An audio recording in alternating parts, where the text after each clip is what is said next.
To me, B Corp is the standard. It's not the community. The community comes together around the standard, but I see the standard as kind of the spine, the core, this like skeletal system that supports everything else.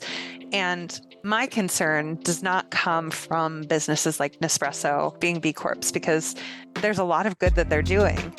But I think the problem is not coming from who is a B Corp or isn't. It's that the community has grown disproportionately to the growth standard, and that causes some weakness. Welcome to episode 2, everyone. This is Ryan Honeyman, partner and worker owner at Lift Economy. And you just heard from Jess Baum. That was a brief audio clip from our second episode. So a few things to note that I wanted to mention up top of the episode. We talk about the Champions Retreat in this episode, but what we really mean is the US and Canada Champions Retreat in March 2024 in Vancouver. So just wanted to apologize up top to our international listeners, and please forgive our North American bias. Some of the other things we talk about in this episode are, the strategy of attending retreats. What's the value proposition of attending the B Corp retreat, whether it's in the US or any of the retreats? We asked some questions around where are all the CEOs and big brands. And one other quick thing is we assume listeners have at least an intermediate knowledge of some of the B Corp world. This is a podcast for self-described B Corp nerds. We reference things like Mission Lock, how Bonterra got 75 points in the environmental section alone. So, you'd have to know about B Corp scoring and what Mission Lock even means. And so if you don't understand something, please reach out and tell us, because we want to know if we need to slow things down and be a bit more intentional in some of the episodes. So without further ado, please enjoy episode 2. Welcome to Beyond the Bee, an ongoing dialogue about the past, present, and future of the B Corp movement. Co-hosts Emmy Allison and Ryan Honeyman facilitate an open and honest conversation about the B Corp movement, advise companies on how to increase their impact, and provide a deep dive into the new B Corp standards that are shaping our community. Our guest today is Jess Baum. Jess is the Senior Director of Regenerative Impact at Bonterra Organic Estates and was named a 2023 Wine Enthusiast Future 40. She leads a broad scope of sustainability initiatives, including B Corp certification, Bonterra's initial Regenerative Organic certification in 2021, Bonterra's forthcoming Climate Action Plan, and podcast Soil to Soul. A longtime B Corp devotee, Jess previously led sustainability at Badger Balm. Jess has an MS in environmental studies, and prior to entering the world of conscious business 10 years ago, was an environmental educator, farmer, and permaculturist. Jess, welcome to the show. Thank you so much for having me. Can you tell us a little bit about your background before you first came into contact with the B Corp movement? I think we talked about you worked at Islandwood, which is such a fun, small world. That's right. I forgot that we talked about that. Yeah, I spent my 20s exploring and traveling and just kind of being a little bit of a tumbleweed, knowing that I wanted to eventually put down roots. And so I was an environmental educator in New England, and then also spent some time at Islandwood on Bainbridge Island, which I call the Disneyland of environmental education centers, complete with treehouse classrooms and floating classrooms. And it is just a magical place. If you're ever in that neck of the woods, any of your listeners, I really recommend visiting. And then spent some time living on a commune in Hawaii and living off the land, and got into farming, and then ultimately decided that I wanted to get into the world of conscious business and went to grad school, and the rest is my LinkedIn history. That's so cool. I love that. And Jess, we're excited to have you on because we are going to talk about the sort of B Corp Champions Retreat that we just had earlier this year. But I am curious, before we jump into that, how did you first hear about B Corp? What was your first exposure to that? And what did you think? I honestly don't remember what my first exposure was, but I do remember an initial conversation that was really meaningful where I was in grad school. This is, I think, 2013. And I had some friends over for dinner, and we were all grad students, not with tons of money to spend. And they were noticing my seventh generation dish soap, and they were just making comments about, like, oh, really spraying for the big bucks. And we got into this whole conversation about what it means to purchase with a purpose. It was a conversation really about the externalities and internalizing the externalities and this acknowledgement that, like, okay, well, if I don't pay more for the soap, somebody's paying for it. And the way that we heal a broken system is by internalizing some of those externalities and paying the true cost. So certainly not the first time I became aware of B Corp. I think I've been a Dr. Bronner's user for a long time and a Patagonia admirer, but I honestly don't remember where I first learned about the B Corp movement. Well, good. Sometimes it just is like osmosis, which is awesome. So what we're going to try to do in this, just to set the stage for listeners, is talk a little bit about the B Corp Champions Retreat and our takeaways and some of the conversations we've been hearing in the margins, which are always interesting. And also, since the Champions Retreat is now, by the time this podcast comes out, months away, we won't get into the too nitty gritty of like a play-by-play of what happened each day, but it's more of how do some of the things at the Champions Retreat and our takeaways, what does it sort of mean for the broader movement, or what are some of the themes? And so I'm curious with that, Jess, what was your experience, maybe like going into the Champions Retreat, and how are you feeling about it? And maybe pre getting there, what was your planning, and like what was the sort of process that you took? So I am a self-described B Corp nerd and was just so excited for the Champions Retreat that I planned to go. I put it on my calendar, like in permanent marker, and said I was going no matter what, even though I was mid planning a cross-country move at the time with a 2-year-old, which maybe wasn't the wisest decision. A 2-year-old and a cat, is that right? And a dog and a man. Oh, dog.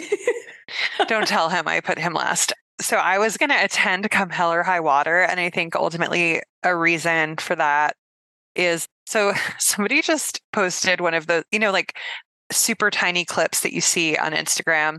There was this clip that somebody posted of Brene Brown talking about the difference between fitting in and belonging. And this was like weeks ago, and I can't get it out of my brain, this idea of fitting in versus belonging. And for me, so much of my work in the business world, I feel like I'm just trying to kind of fit in. And with the B Corp community, there's a sense of belonging. And also as an impact leader and a leader in the B Corp community, I think it's also my job, our jobs, to bring that sense of belonging back with us from these kind of culture building conversations and places that we get to go and be. So I just get so excited for any B Corp gathering because I know that it will charge my battery, even though I'm an introvert. I love that. I appreciate that comment too. It's our responsibility to sort of bring that sense of belonging back to, it's like the places that we work, but also the places that we live and in our communities and all the ways that they all overlap. Did you have any bigger takeaways or anything that was particularly surprising for you when you were at Champions Retreat?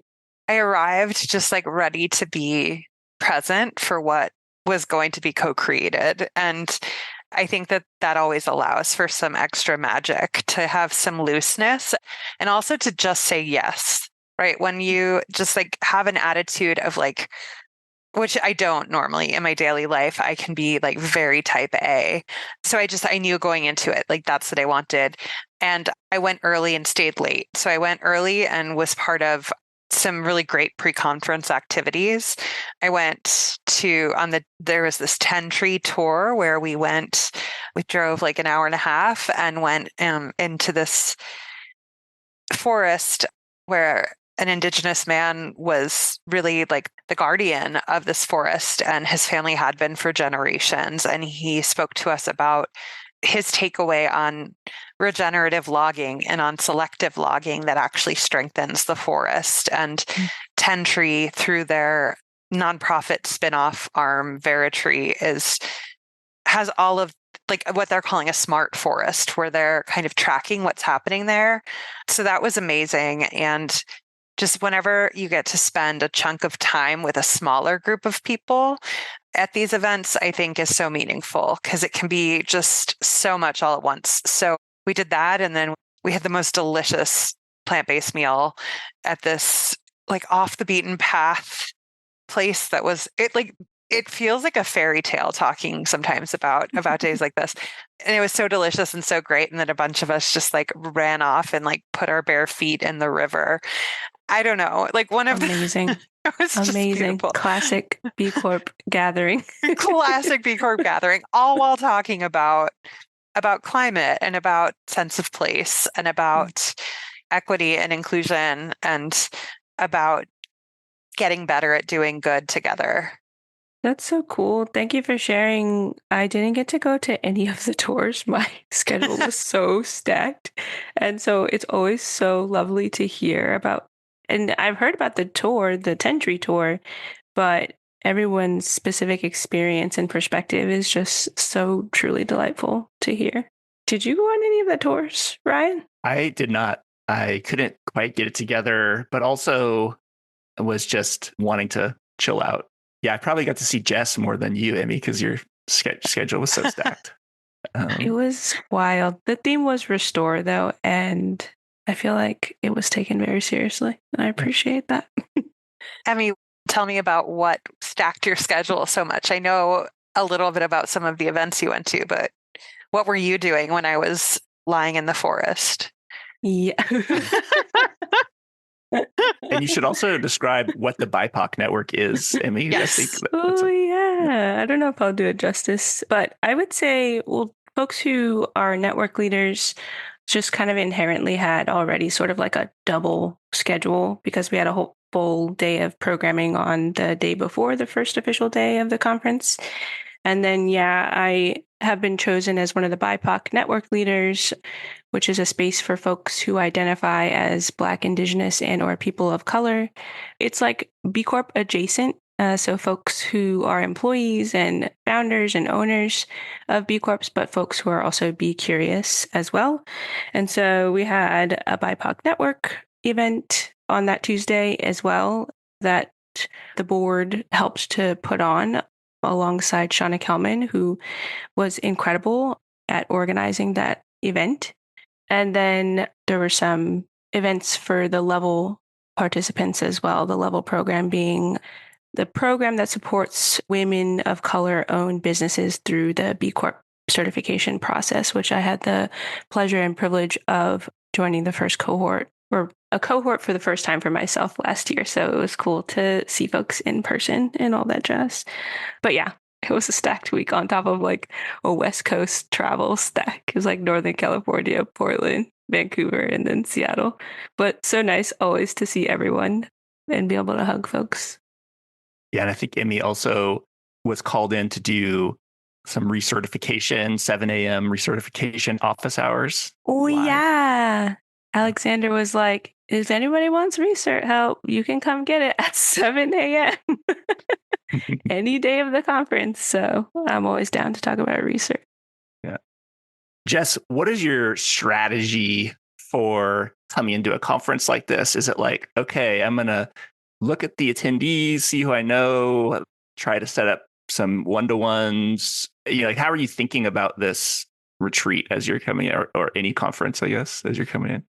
I would say that I think about this conference differently than I think about other conferences. And I tend to be more strategic at other conferences with like who I want to see. And at this conference, I want to see my friends. I want to make new friends. I want to allow some space to just see what conversations are sparked by mutual interest. And so something I love and admire about the B Corp community is that we are the people behind the movement, right? And we're the people who participate in the movement.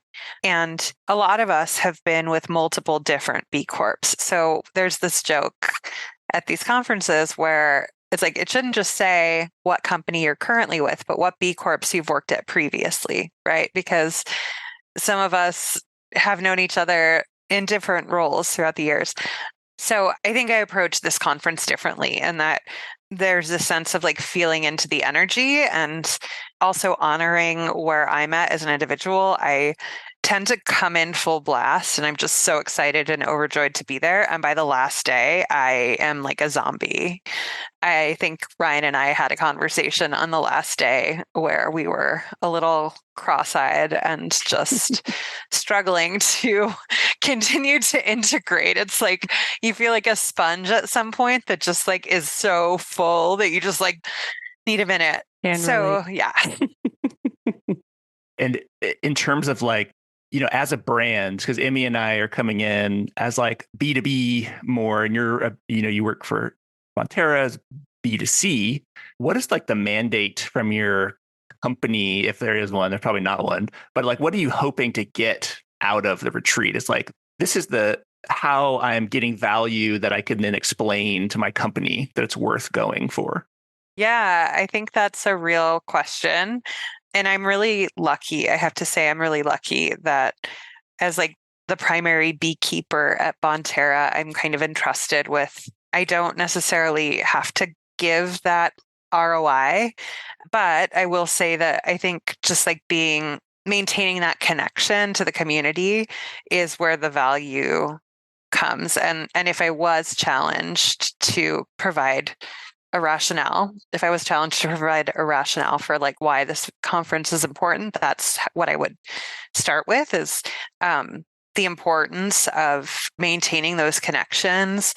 I mean, every single B Corp conference I go to, whether it's a Champions Retreat or a B Corp Leadership Development Conference or a network event, anytime I'm meeting new people who are part of the same community and moving in the same direction towards the same goals. And a lot of us that work for brands in the impact space are one-person teams or very small teams. And so meeting people, developing these relationships, it's crucial because when I'm in research and I'm struggling with how to handle a certain question or looking for ideas or even just looking for a consultant to support something, the people that I meet at these conferences, either the B2B folks or other brands, are the ones I turn to. And having those relationships built on trust helps to support that work and also helps to support and cultivate the movement as a whole. I think this is a broader theme that we could get into. The broader theme is like, what is the value proposition of B Corp? But I think like we can stay within this more narrow of what is the value proposition of going to their Champions Retreat. And one of the conversations on the margins is, where are all the CEOs and like, where are all the big brands, and what makes a B Corp CEO or brand show up one year and then their retreats are now every 2 years, but in 2 years, they're like, I can't really justify it. What is that gap? And I'm curious if you see anything that you're seeing that's like, here's why some CEOs or bigger brands like can't justify the value of going to the retreat. Do you have any thoughts on that? I think earlier on in the B Corp movement as a whole, you saw a lot more CEOs, not bigger brands, because there weren't as many bigger brands, but you saw a lot more CEOs. And often as B Corp goes from like a decision that the organization is going to move into to an implementation and an ongoing practice, that it goes from the hands of a CEO into a strategic leader that's going to hold that and own that. And so I think that that's a natural evolution in some ways. And it's a lot for, at least from my perspective, from a brand, from a business, CEOs have so many competing responsibilities. And I wonder if getting a taste of B Corp is so important. And it's a lot. These conferences are a lot of days to give up.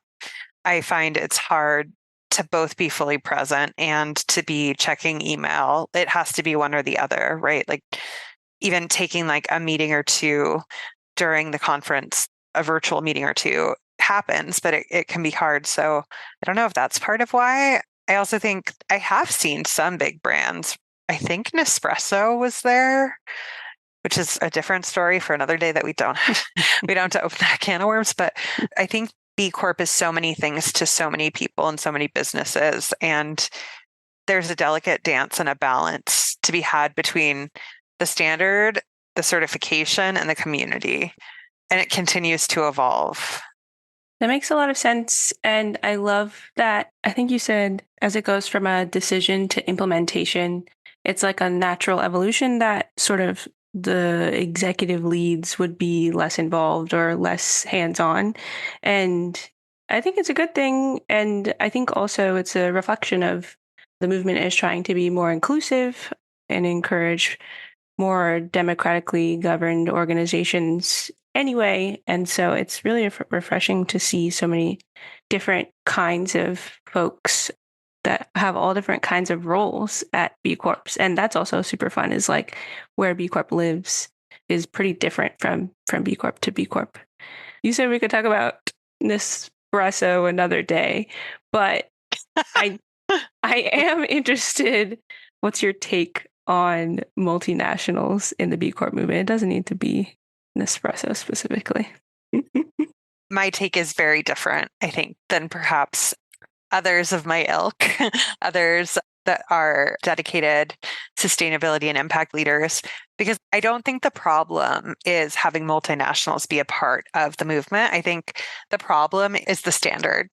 I think that anyone who meets the standard should be able to be a B Corp. And if if there are companies that are meeting the standard currently that we don't think should qualify as B Corps, that's a standards issue. That's not a multinational issue. That's not a large business issue. That's a standards issue.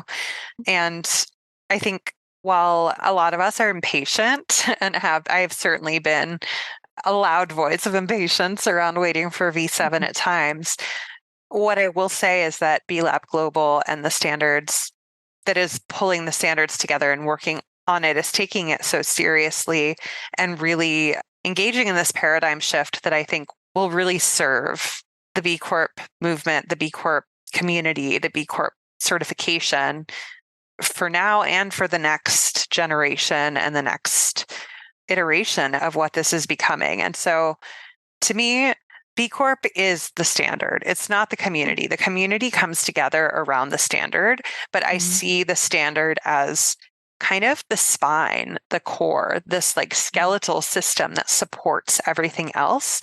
And my concern does not come from businesses like Nespresso being B Corps, because there's a lot of good that they're doing. But I think the problem is not coming from who is a B Corp or isn't. It's that the community has grown disproportionately to the growth standard, and that causes some weakness. I think that makes a lot of sense, and I appreciate your optimism as we talk about the next version of the standards. I do think this is such an important opportunity to really meet the moment, and at the same time, the next set of standards is appropriately substantially more rigorous.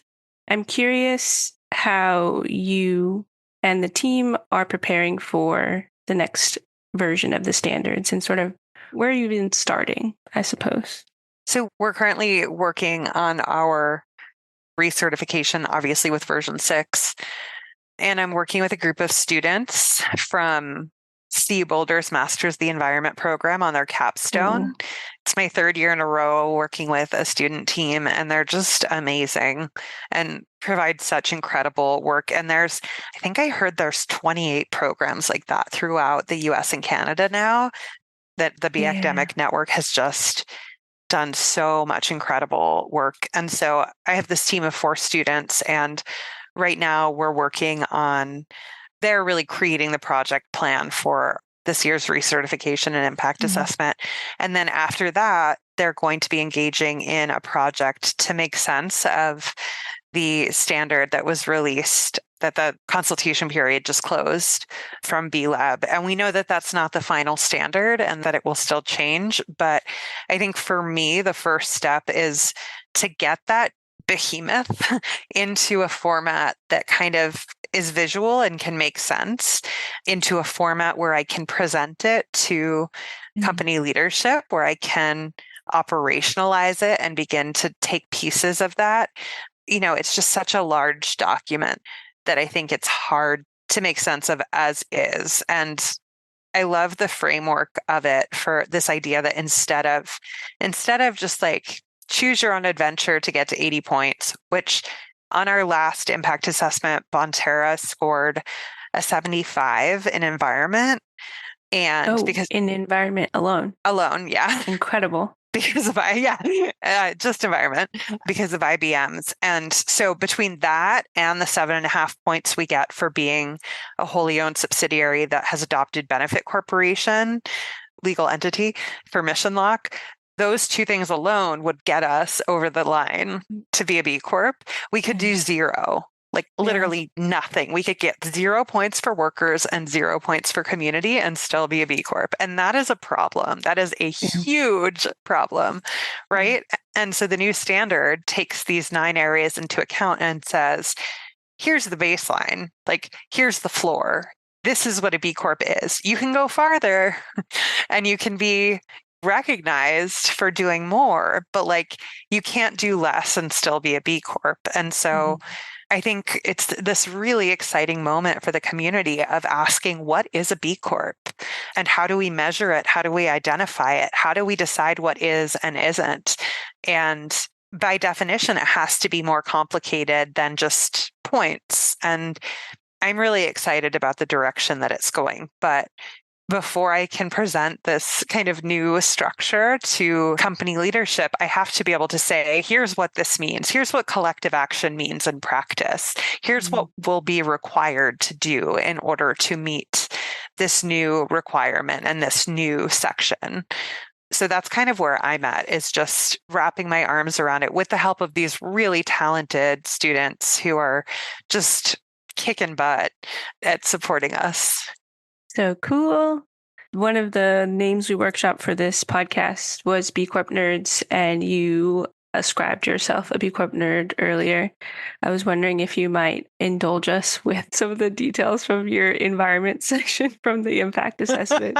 I would imagine you have some substantial resource conservation points and toxin reduction, but I was wondering if you could just give us a quick overview. Yes, we do for both of those, and design to conserve because of our innovative water recycling, for lack of a better term. So we have this really cool system. It's called Biofiltro, and it's essentially a biological technology for remediating our water. So we call it a worm farm because if you look into it, what you see is worms. And these, I don't know how big a football field is, so I can't use that, but like, or how big an Olympic sized pool is. I don't know, but we have these 3 gigantic, you'd be shocked at how big they are, not even troughs, like big concrete worm apartment complexes. And within that, it's really the microbiome there. What you see is the worms and wood chips, but there's a whole microbiome there. And then there's filtration, there's physical filtration beneath, like with rocks. So essentially what happens is we crush grapes, we have all sorts of water waste from our winery, and 100% of the water that comes out of the winery goes through these large troughs where the worms and the microbiome community essentially eats the sugars and turns it into worm castings and cleanses the water in 4 hours. Wow. Yeah, I buried the lead there. Yeah. So that significantly reduces our electricity use. Got it. Because water remediation is an energy intensive process. And we, instead of using electricity, we're using natural technology. So we're saving a lot of energy that way. And we're using a lot less water from industry average, and we're able to benchmark against that. So those are some of the ways that we got so many points last time on environment. So cool. Is your impact assessment transparent on the website? For folks who don't know, if a B Corp is publicly owned or a wholly owned subsidiary of a parent company, you can see their whole impact assessment on their B Corp public profile. So you can go take a look for yourself. Just this conversation about standards, I'm curious with the new standards, are there any of the 10 areas that are like a no-go where it's like, how are we going to do this? I will say, to preface this, we're actually interviewing Bernard from B Lab, who's the lead of the fair wage area. So we're going to like nerd really out into fair wages. So that may be one of the things you talk about, but also I'm curious about like the science-based targets and any of the other sections that you've seen so far. There has not been any that I think are no-go. The question is going to be how to implement some of these things in meaningful ways that actually drive culture rather than just check a box is really where I go to. Is like a lot of change really fast, especially coming from the impact department or sustainability department or HR department rather than top down can be hard. It can be a system shock. So that's more what I'm thinking of. And how do we create meaningful, lasting change within the organization where it's not just me in my home office figuring out how to answer these questions, where it's actually anybody within the business that you ask could tell you that the standard has changed and what that means, right? Because everybody within the business should feel the ripples of the shift in standards. And that's the question, I think, for me, that I'm sitting with is how to do that. And we have set science-based targets. We've submitted them. We're waiting actually to review them and working on a really, what I think is an innovative way to kind of shift the culture around carbon measurement as a business. We also, I think as a regenerative organic certified vineyard and winery, we probably have a leg up because there are things that we've had to codify and standards that we've held ourselves to. So, for example, we pay everyone, including seasonal farm workers, a living wage for our region, which is pretty atypical. And we have a lot of, even though California has the strictest labor laws in the country, we have standards that far exceed what's required for our regenerative organic certification. So I think that puts us ahead of the curve in a way. But really, for me, it's the governance pieces. How do you change the way that you make decisions? How do you drive culture? How do you educate? How do you inspire? And how do you shift your thinking about truly becoming a triple bottom line business rather than just talking the talk? How do you walk the walk? So that's what I think about. And, I think tying this to the multinationals discussion, I think the standards are a really great point. Like I've heard some of the original idea of the B Corp movement was let's get away from just like an emotional reaction to like who or should not be part of sustainability, and let's get to more objective standards. I'm curious for your take on the recent news about Unilever and Ben & Jerry's. Like you can have someone like Unilever who is like, yeah, we're all about it. We're committed, and this maybe happened with Danone, with Emmanuel Faber getting let go. And then Campbell's Soup, I remember, was like all about B Corps. And then they had a bad year and they fired a bunch of people. So for companies who are in the B Corp movement who don't work for multinationals, I do think there is like standards. We need to have strict standards.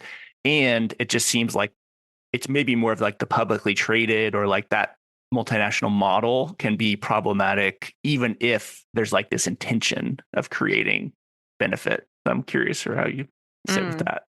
That's so interesting. And I think that it's no secret that the B Corp movement really strives to transform this machine of capitalism into a regenerative system, right? We're looking to turn the model on its head. And we're acknowledging that the system is broken. We're acknowledging that a lot of the problems that we face today as a society, as a culture, as a world come from the Industrial Revolution from capitalism, from business, and we're looking to harness that power to use as a force for good. And so I think that these are all growing pains, and that if the B Corp standard can't scale and grow in a way that fits businesses of all size, how are we actually moving the needle to transform the system from the inside out? If it only works for micropreneurships and for small family-owned businesses and for ESOPs, Like if it only works for them, that's not going to move the needle. That's not going to transform business. And, I think benefit corporation legislation is incredible. It's really amazing as an idea. And there's no governance around it. It's just like you sign your articles of incorporation and essentially, and I think a lot of businesses are afraid to become benefit corporations because they think that there's a liability. But in reality, that legislation is written to protect a CEO who says, this is not a totally profit-driven decision. Like making the choice to provide less benefit to shareholders in order to provide benefit to stakeholders. So like that's protecting the CEO, but there's no widespread implementation, like guardrails around benefit corporation legislation, right? And so I think this new standard is trying to do that, is both trying to say, here's what you do if you're a B Corp, and also in doing that, it's providing a blueprint for how to become one. And what I think about multinationals is I want all multinationals to want to be B Corps. And I want the standard to be strong enough and educational enough and rigorous enough and flexible enough that it can fit businesses of all sizes and that it is a benchmark that businesses want to meet and strive to meet and grow and stretch themselves to meet. And so that bar has to be achievable for all. And by achievable for all, I don't mean bringing the bar down. I mean bringing the business up. I like that. Good reframe. Yes. What we're touching into is the whole big tent versus smaller group of like super high performing companies argument. That's the tension in the B Corp community. It's been there since the beginning. Ben and Jerry's, when they certified in 2012, people were like, oh, this is the slippery slope to the whole thing going away. And I think it's good to have that tension of like, what is the direction of the movement? Because you both have people saying, we need to scale it and let in larger companies, not let in, but like we need to make a standard that keeps a high bar that these companies can then meet. And you also have companies saying, well, if I'm in a community with Nestle, then it's like the wrong community for me. I don't have a great sort of answer to the right approach. I just want to acknowledge that that's the tension. It's been part of the community since beginning. Not sure if you have other thoughts, Jess, on that. Yeah, it has certainly been a tension. And also, I think goes back to that belonging versus fitting in, right? Except the opposite, because in a lot of ways, like we want these bigger businesses to fit in with those of us that feel we belong, right? That have walked the walk for a long time. And I think more and more, I feel that the perfect is the enemy of the good. And I think that this is something that I talked about a little bit, Emmy, in the panel that we were both on, about acknowledging that saying that there can only be one way and that one way is the best way is actually the enemy of progress. Because in reality, we all need to be, and by we, I mean like the business community, need to be improving and getting better, and just patting ourselves on the back for being good enough is not the way. I think that the paradigm shift comes when bigger businesses feel that there's a value proposition to becoming, to changing, to shifting, to growing, to meet the bar. And there's a part to play for consumers, right? Because ultimately, we're not nonprofits. I think that that's important to remember. There are some incredible examples of businesses that function similarly to nonprofits in the B Corp community that give so much to incredible causes. And like, that's not all of us, that's some of us. And that's such a beautiful thing. And I have so much respect for businesses like Dr. Bronner's, like Badger, that are, setting high to low wage ratio ceiling rate, I don't know, ratio limits, and that are donating a certain percent of their profits. And I think that it's also okay to say that money is the fuel that powers a business to do good, and that a business has to be healthy and has to be providing profit And that profit supports the purpose of giving back to people and planet. That was a lot of alliteration of like really popping those P's. And so I think that money is not evil. And what we need to work towards is, and I think Gen Z is doing this, not that there aren't older generations. Like, I mean, we're not doing so bad, millennials and Gen X. And there's boomers even that have been waving the flag and fighting this fight for forever. Right. But I think Gen Z is doing a really good job of recognizing that the world needs to change, and they're willing to get uncomfortable to allow for that change. And like, that's what this is, I think, is like discomfort is not a sign that we're in the wrong place doing the wrong thing. Discomfort is a sign that we're growing. And like, I didn't just move cross country because I thought it would be a nice, comfortable thing to do. I moved cross country because I wanted to grow my roots and my community and my system and my family in ways that feel good and right. And it is darn uncomfortable right now. I will tell you that. And that's something that we had talked about previously, and that Ryan, we talked about at the conference, is this work that we do internally on ourselves and how we show up as impact leaders, and how we are microcosms of the greater B Corp community in a way of constantly evaluating how effective we are as leaders and as parents and as friends and partners, and how we want to show up as individuals, and how we're carrying the B Corp torch within our own hearts and the B Corp ethos within our own lives. I love that. I want to double tap on I always mix up the idioms. Perfect is the enemy of progress. We don't have to have it all figured out right now. And we have certainly made a substantial amount of progress until this point in the B Corp community. The numbers are incredible. The data is astounding. But that doesn't mean that we still have a very long way to go in terms of moving the needle and making this world a better place for everyone who lives on this planet, both people and all of our ecosystems. You started talking about it just now, but we were talking about before we started recording, it's this idea of we have to work on ourselves if we're going to be the impact leaders that are most impactful. I'm curious if there are particular ways, and I love that you started with being uncomfortable, because that is absolutely such an important first step in growing ourselves and personal growth.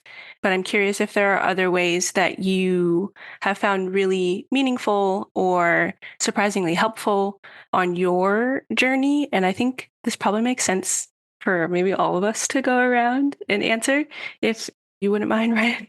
But yeah, Jess, what are some of the tools and or sort of the avenues that you have taken for becoming more B Corp-like as an individual, as a person? I'm kind of an all or nothing person, so I take things to the extreme a little bit sometimes. Yeah, and like continual self-growth and evaluation is something that's really important to me, especially since becoming a parent.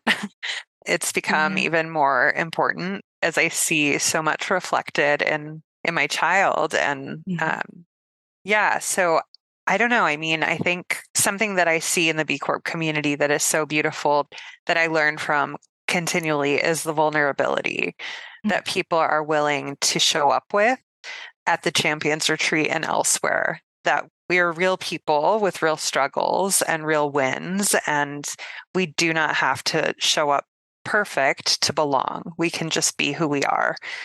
And that's, I think, a big part of what it means to be a conscious business, is to be a place where people can be human as well as workers. So that's one way, I think. And I don't know, as a sober person working in the wine industry, I just keep showing up. And I guess for me, like being unafraid to be authentic and vulnerable, even though it's uncomfortable, is something that I try to do and don't do perfectly, because I don't do anything perfectly. I love that. Thank you for sharing. I'm trying to think of just like one thing that I could answer with. And I suppose ultimately I think I'm always trying to work on being a better listener. I think it's interesting in the arc of my life, maybe earlier on in my life, like when I was a kid, I maybe didn't feel like my voice was very important. And then as a young adult, I think more and more of my environment was asking about my opinion and for my voice. And I think I kind of overcorrected. And so I am trying really actively to be a better listener. And I think I also want to maybe plus one. Jess, you're talking a lot about belonging in the B Corp community, and belonging is something, and inclusion is something that I think as a community we have been actively working on in the past few years, but B Lab US and Canada has really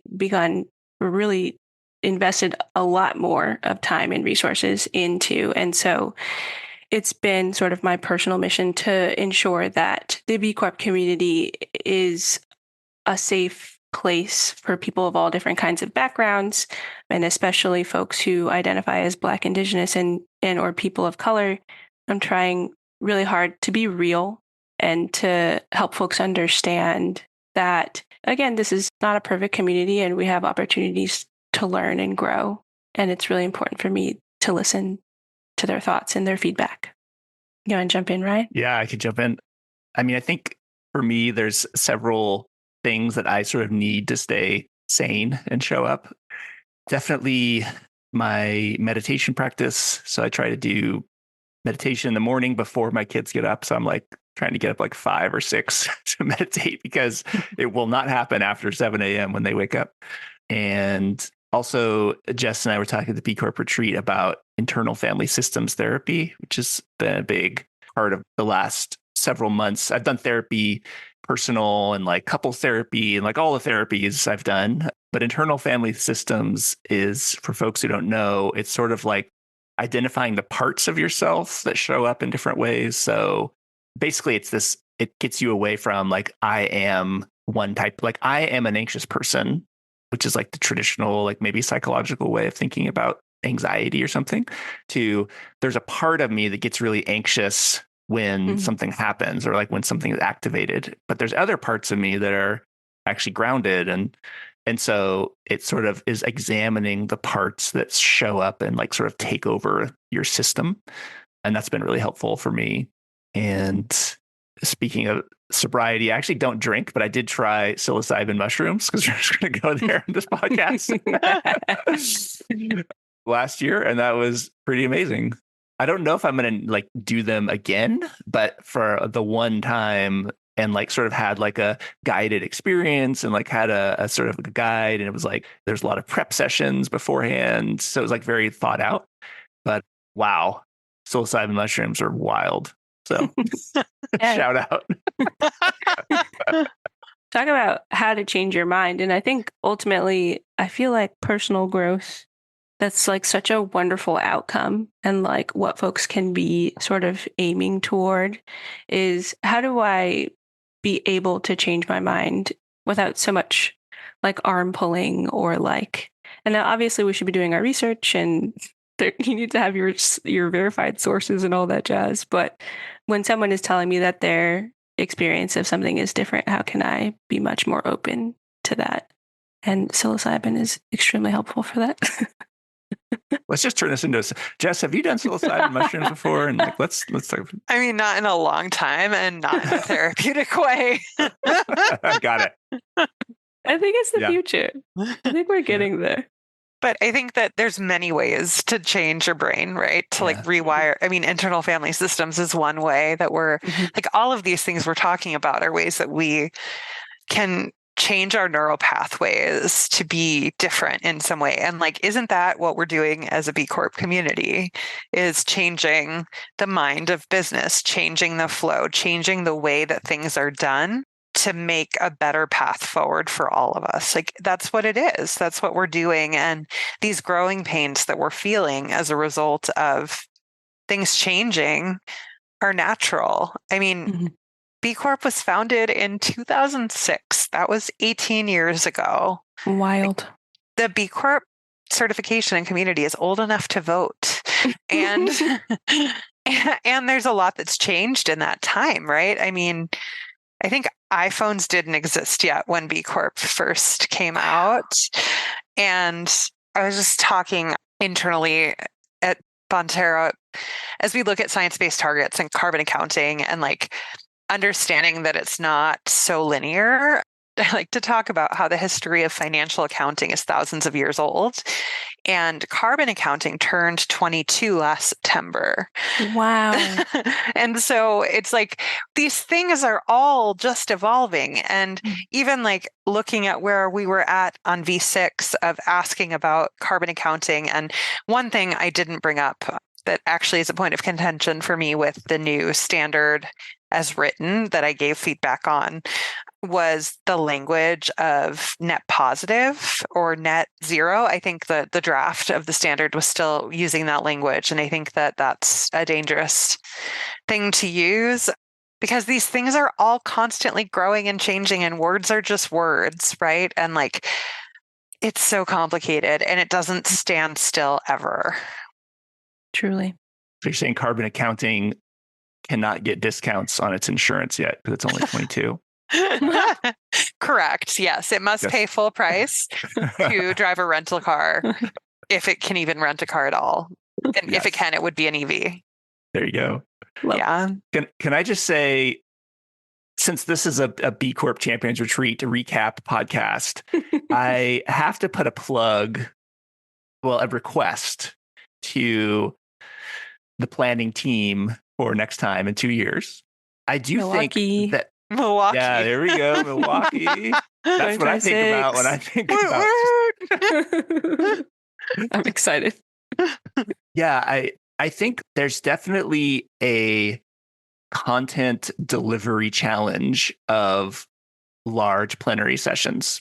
And it just how unengaging it is as a participant. Like I get, like if I'm at B Lab, I'm like, okay, it only happens every 2 years. Here's some core messages we like have to get to the community because this is like a great time to do that. So we want to sort of pump the messages in these like plenary sessions. And, you know, since B Lab is being more thoughtful about like, are we doing a land acknowledgement and are we like incorporating more diverse voices and like, are we doing some themes around restore and like, how are we integrating that? There is a lot of content, but then there's like, what is the best way to receive that as a participant? And I'm very partial. At a SOCAP conference many years ago, maybe like 2012, my business partner, Kevin, was like, this is like the best format I found. And it was a guy, I don't know if he's still in the B Corp community. His name is Libs, and he was an investor, but he'd had this session where it was like, here's 10 minutes of me sort of framing, and then here's a question to the audience. And like, you get in a small group and discuss like, hey, B Corp community, what's on your mind? And like pushes to the audience. The audience discusses for 10 or 15 minutes, and then you harvest from a few different people. And then, all right, let me talk for another 10, 15 minutes. And then here's another like question to the audience. Because if you're attending the B Corp retreat, like Jess said, it's like you're wanting to interact with the people, your friends. And I get the networking breaks, but in a way, it's like not really good enough to have a bunch of plenaries and then like a few networking breaks. It's almost like the entire conference has got to be way more engaging and like small breakouts. And I would even say the last part of my end of my rant, and then I'll let the two of you speak to this, is I'm really interested in open space and unconference style, like let the community decide what we want to talk about at the retreat. You know, it's just really a unique place to have everyone there. So let's create a full afternoon of just like, hey, what do you want to talk about? And you self-organize, and then they facilitate it. That's what I'd love to see. I don't know, Jess, and then maybe Emmy, I'd love to hear your thoughts on. So what you were just describing, that methodology is called World Cafe. Yeah. And I remember doing that at like a champions retreat and a build at one point, and it's really effective. Yeah, it's super effective. I agree with you about the unconference style piece. I think that I want to first acknowledge that Karen and the whole planning committee did an incredible job. We love you, Karen. Truly. Yeah. I mean, incredible. Badass. Yeah. I couldn't. And it's really easy to look at it and like say like, oh, this one thing could be better, but like I couldn't recreate it myself. So I just want to acknowledge that they did an incredible job. And that just like the standard, just the community, just like the movement, like there's an opportunity for continual evolution and growth and digging deeper, right? And so I agree that it can be really hard for people of different learning types or people who experience neurodivergence.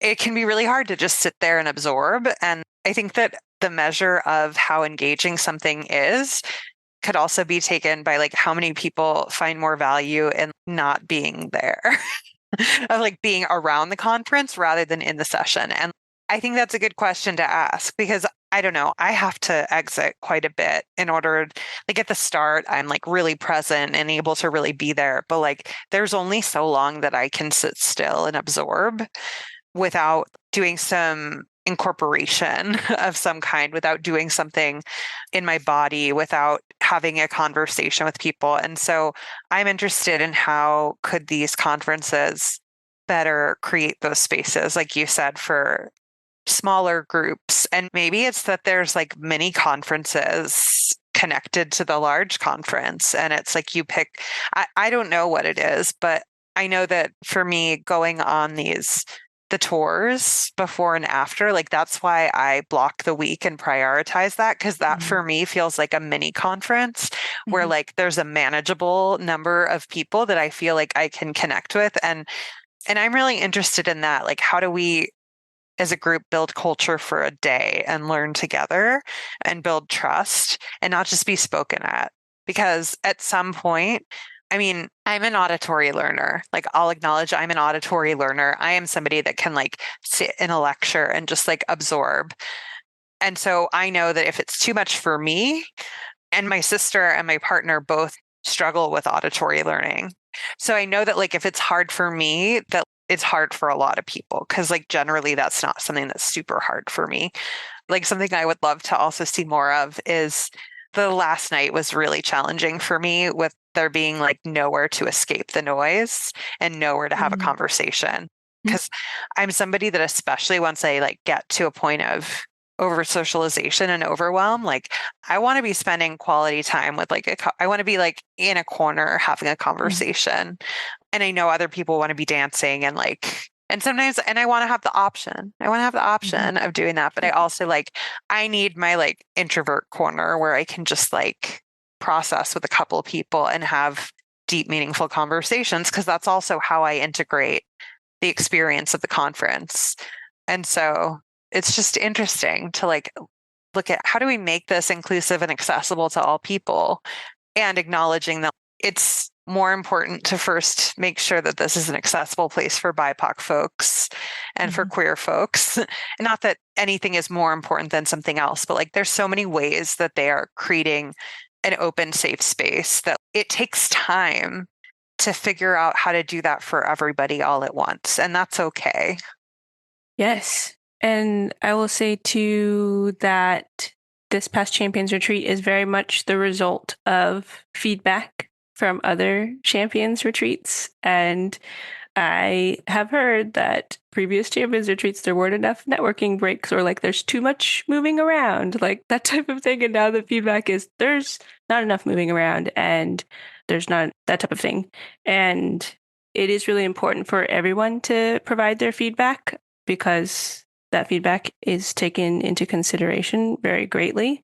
But yeah, and also I should say that I'm very biased, because I think Karen and Cal and the Green Living team and B Lab US and Canada did an incredible job. And ultimately, at the end of the day, the opportunity to connect with so many folks in the community and adjacent to the community is truly all I'm really mostly there for. But yeah, I really do love this idea of the unconference style World Cafe, more community input. I know that SOCAP offers the opportunity for folks to vote on things, which would be a really interesting opportunity. And then some sort of like, it's interesting, the last Champions Retreat in Philadelphia, also very biased, but the closing ceremony, I think, was at, I can't remember if it was opening or closing, at Macon North. And it really was such a lovely combination of, there's like a main space and the band Snack Time, who is incredible. and you could be dancing, or you could be on literally several other levels of the building, like interacting with folks who have studios there and observing their art and talking to folks who are local and talking to other conference attendees. Like, it was a really special opportunity to connect. But yeah, I had a great time. That was a really special venue and unique space. And then I think after that, there was an after party that was just like a loud party, and it was fun. It was, yeah. But yeah, that was such a cool space to just like be exploring and having, I loved that. Yeah. Yeah, I think DJ Andy Fife was maybe playing that one in Philly. But yes, Karen, Kel, Green Living Team, US and Canada, B Lab, you're awesome. We appreciate you. But too many panels, people. I'm just kidding. Well, as we move to wrap this up, Jess, is there anything you need and that you would like to put out to the community to support you in growing the next economy? Yeah, just Ryan and Emmy and the Lift Economy team, just keep on doing the good work that you're doing and convening people. We didn't talk about this, so I want to acknowledge that, Ryan, you showed up and you were showing up with a purpose to ask people essentially how you could be of service, like how you could serve them in the community. And what a beautiful way to show up. And you were taking notes, and you actually, this podcast came about because I asked you, what I said I needed was like to be followed up with after, to like create space to debrief. And like, this is what that was. And I just want to say what a cool way to show up as really as a leader in this community, which you've been for such a long time. So I want to ask you, asking people that, what were your takeaways of like what people wanted and needed and were looking for? Yeah, wow.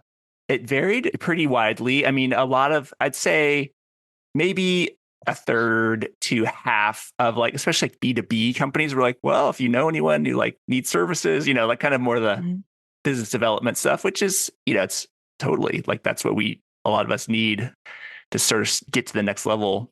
Some folks, were saying, do you have any resources on how to hold grief, in a certain way? I really liked this ask of like, I would love companionship and just processing the retreat. Like, that's awesome. And one thing I will say is, in everyone's responses, it's almost like it's a little bit of I didn't necessarily think of it this way, but there's like a little bit of, it's like an honor to then have someone really share their need with you and then like sort of like follow up on it, because it's no longer like, oh yeah, can you just do this thing? It's like, whoa, someone like actually trusted me enough to say, here's what I need. And now I feel like a responsibility to then follow up with it. But it's definitely like a different energy, of a yumminess energy, if I can describe it. Frequency. Yeah, totally. Beautiful. Well, I think we're probably at time here and need to wrap. Where can folks learn more about your work? You have a podcast as well. Is that true? You want to shout out any of the things that you're doing? Yeah, it is true. Check out Soil to Soul. It's the podcast I host at Bonterra, and our second season is conversations with prominent wine writers talking about wine and the climate crisis and culture and the future. And it was a really interesting, really, really interesting journey. And I look forward to exciting things to come for season 3.